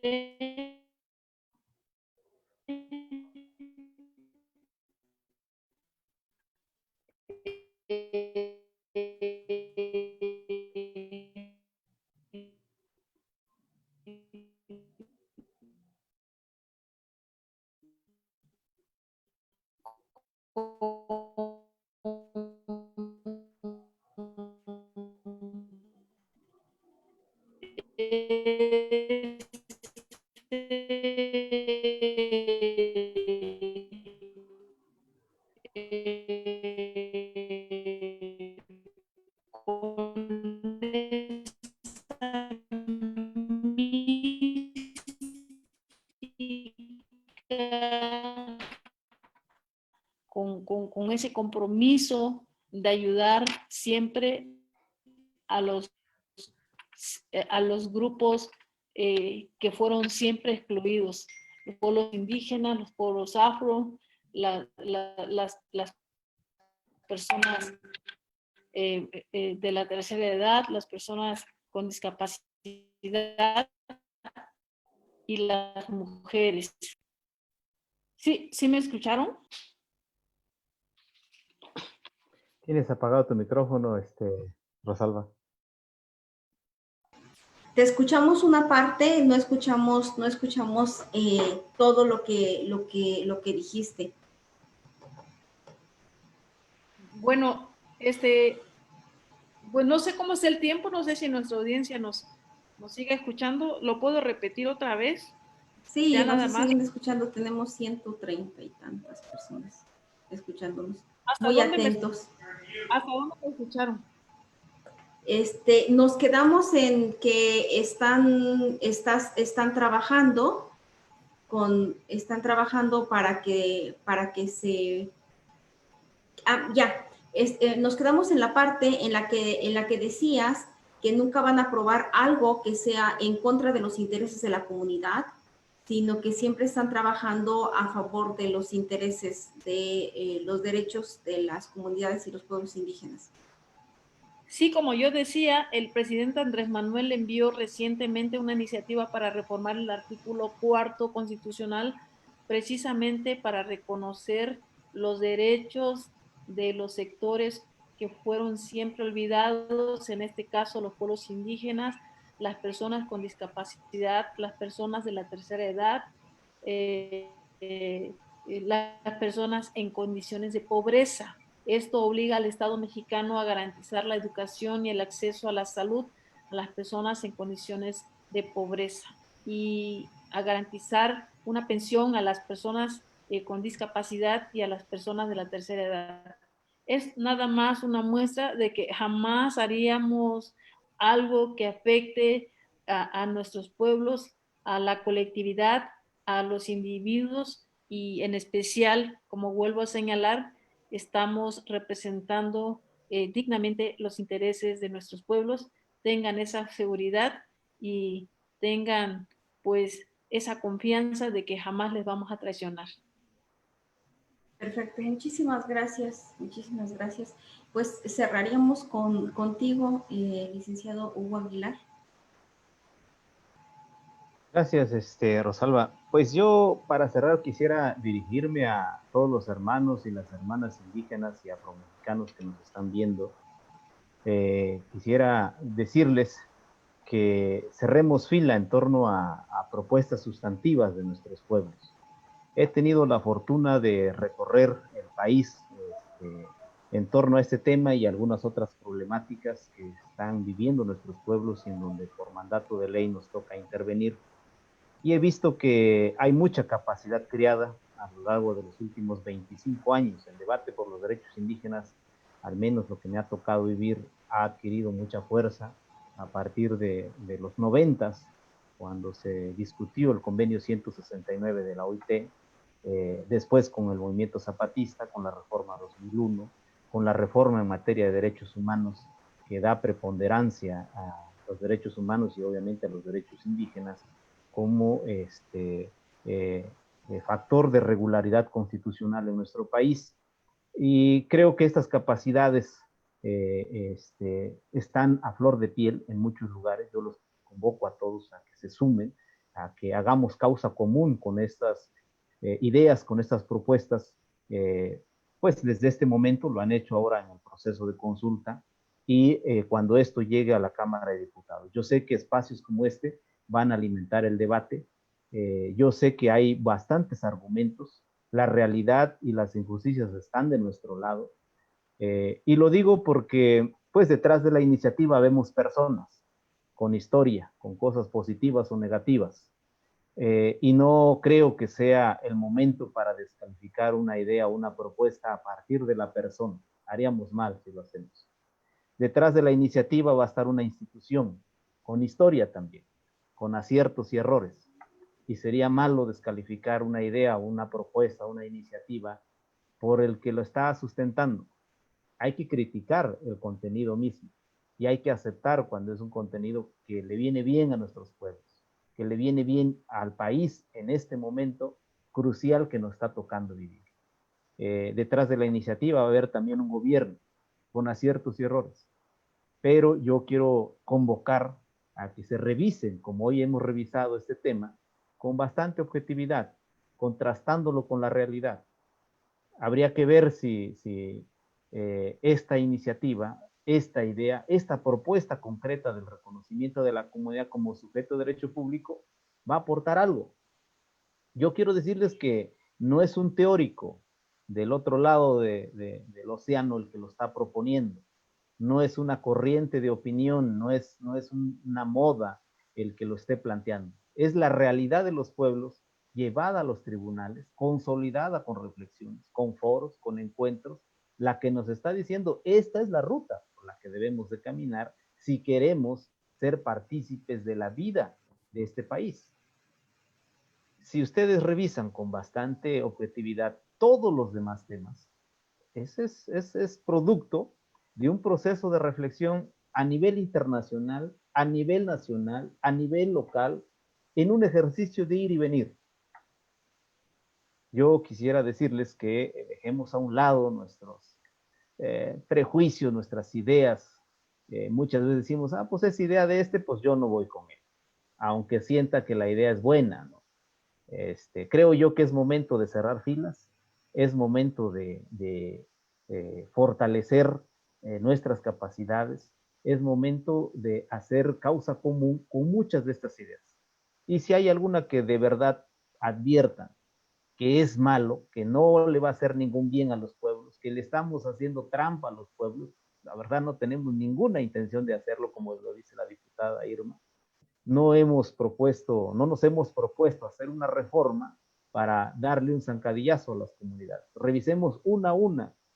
Nosotros en los documentos que ya son públicos propusimos 16 ejes temáticos y valdría la pena que revisáramos eso y digamos, este no es un tema crucial, no va por ahí, no lo aborde. Hacemos una reflexión como esta que estamos teniendo hoy y convenzámonos. Y si ustedes dicen no va, pues no va. Si hay argumentos y evidencia suficiente que no va a ser útil para el proceso de liberación y el proceso de reconstitución y el proceso de bienestar de los pueblos, mal haríamos en plantear. Yo quisiera invitar a eso, y que continuemos la reflexión, que continuemos el debate. Todas las legislaciones son obras que marcan un momento. El día en que se presente será un corte, un punto y seguido. El día que se apruebe será un corte, un punto y seguido. La realidad ha mostrado que en los sistemas escritos como el nuestro, pues la propia realidad rebasa la ley. Aquí la aprobamos y al día siguiente ya hay una idea mejor. Pero hoy por hoy, hagamos un corte de caja de los derechos indígenas, hagamos un balance de lo que hemos venido reflexionando los últimos 10, 15 años, y a partir de ahí, empujemos las iniciativas. Estamos nosotros en el instituto dispuestos a dar la batalla, estamos dispuestos a dar el debate.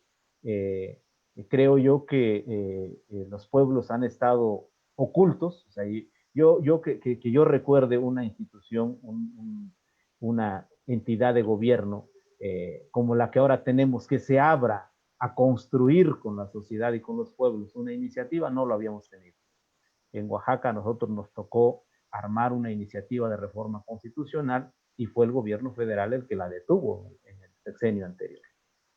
No es común que por lo menos se abra el debate, se abra la construcción de las ideas, y aquí, yo sí lo digo a nombre del instituto, me atrevo a hacerlo porque ha sido el proceso que hemos seguido, estamos abiertos al debate, estamos abiertos a la propuesta, estamos abiertos a contrastar las ideas, estamos abiertos a caminar, si hay que ir a reflexionar con algún hermano en algún lugar, adelante, bienvenido. Hemos enfrentado ya juicios, nuestro proceso de consulta tiene juicios de amparo, algunos están pendientes de resolver, y eso digo, pues estamos dispuestos también a dar esa batalla, pero no sería lo mejor destinar recursos y esfuerzos a llevar esto a un debate judicial cuando todavía ni es iniciativa, cuando todavía no estamos debatiendo el tema sustantivo. Entonces yo quiero reiterar mi invitación, una invitación franca, sincera, de corazón, a que nos sumemos a esto que estamos iniciando. El instituto se mira como un coordinador de los esfuerzos, como un articulador de los esfuerzos, que lo que dice en el norte lo podamos trasladar al sur, que lo que dice en el sur lo podamos llevar al norte, que podamos hacer un esfuerzo de síntesis, que podamos facilitar este corte de caja del estado actual de los derechos indígenas y que eso lo llevemos en las mejores condiciones a la iniciativa de ley. Si otros lo van a disminuir, si otros no lo van a aprobar, que no sea de parte de nosotros. Y hoy por hoy somos indígenas los que estamos impulsando ese trabajo. No hemos contratado un despacho de expertos, juristas, politólogos, sociólogos, pues no sé, venidos de estas universidades de gran renombre para que nos vengan a revisar y proponer una alternativa de solución. Somos los indígenas, esta gran capacidad de la que yo hablaba hace un rato, los que en conjunto con los que ahora estamos en el instituto, los que hemos construido esas ideas. El instituto no va a asumir la paternidad de ninguna de estas ideas, va a decir con mucha claridad en qué sentencia, de qué comunidad, qué organización, qué compañero ha estado detrás de estas ideas, sin ningún problema. Nosotros no estamos buscando una medalla, un reconocimiento, estamos buscando que dejemos una huella para que los pueblos puedan hacer uso de ella. En este marco de transformación de la vida pública, nosotros en el instituto sí nos la creemos y consideramos que una forma de alcanzar la transformación es modificando la Constitución, modificando las instituciones, modificando los procedimientos. Quizás no tengamos recursos para aplicarlas este año o el siguiente, pero si logramos una reforma que modifique lo que hoy está acotado en la propia Constitución, creo que generamos un marco jurídico para que los pueblos caminen. Mire, yo cuando inicié esta reflexión, al interior del instituto, porque el instituto y el director general me ha encargado a mí coordinar estos esfuerzos ahí dentro del instituto, yo decía que aunque quitemos los candados que hoy tiene el 2, estamos del otro lado. Vean el artículo 2 constitucional. El artículo 2 constitucional dice que los pueblos pueden aplicar sus sistemas normativos para la solución de sus conflictos. Y cierra la fracción diciendo, la ley determinará los procedimientos para validar esas decisiones. Bueno, pues entonces estamos partiendo de que no son válidos y que una ley, entonces lo que otorga arriba lo quita abajo. Si miramos el tema de tierra y territorio, la fracción 6, si no me equivoco, ahí establece que los pueblos tienen derecho a su tierra, territorio, recursos naturales, no es territorio, a sus tierras y recursos naturales, respetando todas las modalidades de propiedad. No, pues ya, no fuimos a ningún lado. Entonces, si yo quisiera mirarlo en términos de abogado, me he dedicado al litigio también, yo quitaría esos candados y con eso estamos del otro lado. Pero si consolidamos conceptos, si sentamos principios, como este principio de la pluriculturalidad que está en el 2 y que los tribunales lo han usado con mucha potencia, si hacemos eso, estamos dando un paso de grandes dimensiones, porque hoy por hoy, y no se ve que mañana vaya a acabar, el régimen jurídico como rector de la vida pública y de la vida y de la relación entre particulares. Entonces tenemos que impactar el marco jurídico. Si no lo hacemos, no tendremos las herramientas para dar la batalla en la calle, en la relación con el Estado, incluso en la relación entre comunidades para reconstituir los pueblos. Yo creo que es básico hacer este tipo de reflexiones, construir pues la reforma constitucional, lo que estamos proponiendo ahora, sobre bases objetivas. Somos los indígenas también muy apasionados con nuestro tema, pero yo invito a que cerremos filas, a que hagamos causa común. Tenemos hoy en día aliados importantes, uno de ellos es la diputada Irma Juan Carlos, nos ha tocado trabajar ya de cerca con ella, podemos hablar con mucha confianza, sabemos que ella es de una sola pieza con las comunidades, y así muchos otros hermanos más. Hoy en la Cámara de Diputados tenemos gente con la que podemos hablar bien, tenemos otros aliados también que creo que van a entender con facilidad lo que se va a plantear. Y obviamente vamos a tener también los detractores de siempre, ¿no? Los que van a decir que estamos queriendo conformar un estado dentro de otro estado, o que nos sentimos con la posibilidad de tener derechos que excluyen del Estado mexicano, o que privilegios. Privilegios. Va a haber, los va a haber, y ya los iremos conociendo cuando, o más bien ya irán apareciendo, ya los conocemos, pero irán apareciendo ahora que se haga público este ejercicio, más bien esta iniciativa. Entonces, yo quiero dejar esta invitación, la verdad, franca, sincera, de corazón. Las puertas del instituto están abiertas. Nosotros también estamos atentos a todas horas. La verdad, es una apuesta de todo el equipo que está en el instituto de empujar esta reforma constitucional como el proyecto más importante de los pueblos indígenas, en donde el instituto coordina estos esfuerzos. Yo te agradezco nuevamente la invitación a este espacio, y ojalá tengamos oportunidad de seguir conversando otros temas a mayor profundidad en otros momentos. Claro que sí, y yo te tomo la palabra con el tema de la invitación. Este foro es un foro abierto. Yo estoy segura de que va a generar reacciones. Ha sido ampliamente difundido entre la comunidad, especialmente entre la comunidad indígena. Entonces, yo estoy segura de que este foro va a generar reacciones y va a generar inquietudes dentro de los propios compañeros indígenas. Así que me gustaría hacerte la invitación para que nos volvieras a acompañar. Esta fue, digamos, una presentación, pero quizá valdría la pena después, derivada de las reacciones, tener una conversación un poco más amplia ya con aquellos que hayan reaccionado, ¿no? Aquellas compañeras indígenas, compañeros indígenas que hayan reaccionado, colectivos, que pudiéramos tener un diálogo pues contigo o con el equipo del instituto, con quien tú creas conveniente, ¿no? Para ir generando y conociendo, mucho más a profundidad esta propuesta de reforma, que bueno, en realidad, bueno, yo también soy abogada, y es que el tema de la capacidad jurídica de los pueblos indígenas ha sido el talón de Aquiles de cualquier intento de reconocimiento de derechos. Es como si no somos sujetos de derecho, ¿a dónde vamos, no? Son derechos que se otorgan al principio de un artículo y al final se retira, ¿no? Se revierte ese derecho. Bueno, pues yo les agradezco mucho a ti, licenciado Hugo Aguilar, coordinador general de derechos indígenas del Instituto Nacional de Pueblos Indígenas, perdón, de Pueblos Indígenas del Gobierno de México.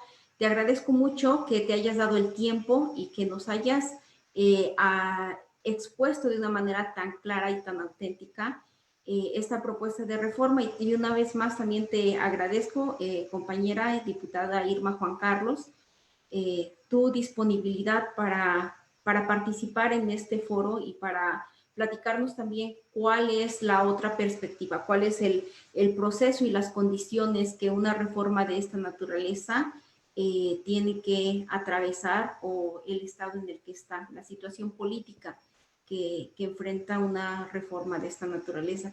Les agradezco a los dos y no sin antes de despedirnos, me gustaría invitarlos a ustedes y a la audiencia. Mañana vamos a tener una presentación del libro que se llama Palabras que brotan, de Rubí Huerta Norberto. La compañera Rubí Huerta Norberto, ella es una poeta purépecha y nos va a presentar su libro. Vamos a estar haciendo varios eventos, tanto de carácter político, cultural, incluso de emprendimiento social y emprendimiento de mujeres y hombres indígenas en este foro indígena.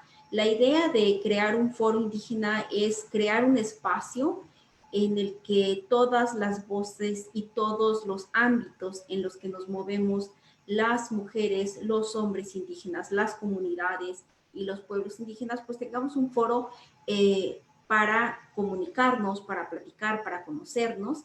Y qué mejor momento que hacerlo ahora que estamos viendo una transformación digital y una transformación en la forma en la que nos comunicamos. Así que todos estamos viendo una transformación digital en todos los ámbitos de la vida cotidiana de las personas, y obviamente los pueblos indígenas, los integrantes de pueblos indígenas, también nos estamos apropiando de estos espacios. Entonces, este foro indígena es una apuesta por eso, es una apuesta para abrir espacios en esta nueva corriente digital, también para los y las integrantes de pueblos indígenas, para que todas sus voces sean escuchadas y que estemos también dando aquí nuestra palabra en el ambiente virtual. Pues les agradezco mucho su participación y no olviden darle like a la página, compartir este video y compartir sus inquietudes, dejarnos sus comentarios. Vamos a seguir haciendo más videos. Queremos escuchar también cuáles son los temas que les interesan. Y pues sin más, les agradezco nuevamente y hasta la próxima. Shawila ba. Gracias, hasta luego. Hasta luego.